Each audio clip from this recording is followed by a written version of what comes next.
Et c'est dans quelques jours, le 22 février prochain, que débutera à Barcelone le Mobile World Congress, le grand rendez-vous du smartphone. Et croyez-moi, vu les annonces qui vont être faites, ça va être très très chaud.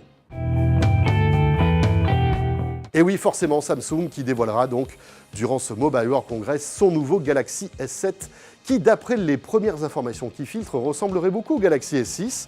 Il aurait malgré tout quelques petites différences, heureusement, comme par exemple un appareil photo qui ne serait plus protubérant, qui serait véritablement intégré dans le téléphone.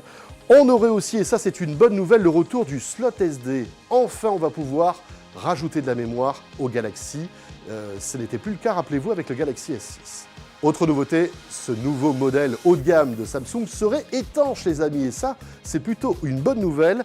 Enfin, il aurait plus d'autonomie et plus de puissance, forcément, puisqu'il intégrerait le dernier Snapdragon. La bonne nouvelle, c'est que visiblement, Samsung veut être généreux pour la sortie de ce Galaxy S7. Et pour toute précommande de ce Galaxy S7, dès qu'il sera annoncé, Samsung offrirait un masque Gear VR à chaque acheteur. C'est plutôt sympa, ça. Et c'est LG aussi qui va faire fort pour ce Mobile World Congress édition 2016 avec l'annonce d'au moins une nouveauté, voire peut-être plus. Et on commence par le LG G5. Beaucoup de choses ont transpiré sur le web, on sait pratiquement tout sur ce nouveau téléphone haut de gamme de LG, avec un châssis en aluminium, gage donc de qualité et de haut de gamme, avec un berceau coulissant qui permettra en fait de changer la batterie de ce téléphone. En revanche, il n'y aurait pas de port SD sur ce LG G5. Un appareil photo de 16 mégapixels qui serait épaulé par un deuxième capteur, et ça serait la nouveauté qui permettrait d'avoir des photos en grand angle, et puis toujours, bien sûr, la spécificité d'LG avec un autofocus laser. Rappelons que le G4, sorti l'année dernière, était sans aucun doute l'un des meilleurs smartphones côté photo du moment. Évidemment, on retrouvera un capteur d'empreinte à l'arrière du téléphone, un écran QHD de 5,3 pouces, plus, et c'est ça la nouveauté, un tout petit écran qui serait de 2 pouces et qui serait séparé du grand, en fait, qui serait sans doute au-dessus et qui serait tout le temps allumé, ce deuxième petit écran. Pourquoi ? Eh bien, tout simplement pour afficher des notifications. On parle aussi d'une nouvelle prise d'un Magic Slot sur ce LG G5.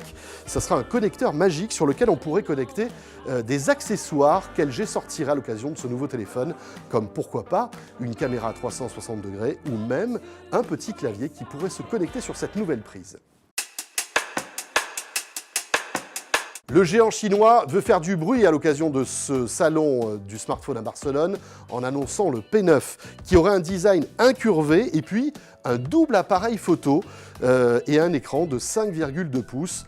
À voir si cette combinaison de deux appareils photo améliorera la qualité des clichés. Ça sera à vérifier, bien sûr. Et puis la grosse nouveauté, c'est que Huawei pourrait profiter de cet événement à Barcelone pour lancer une nouvelle tablette qui s'appellerait la tablette MateBook, qui fonctionnerait avec un stylet et qui tournerait, écoutez bien, sous Windows 10. On n'en sait pas plus pour l'instant, à vérifier dans quelques jours. Ah, je vous l'avais dit, ce Mobile World Congress va être chaud bouillant, sans compter qu'on aura sans doute des nouveautés chez Sony, avec sans doute du moyen de gamme, chez Alcatel, chez Wiko, le constructeur de smartphones mi-chinois, mi-français.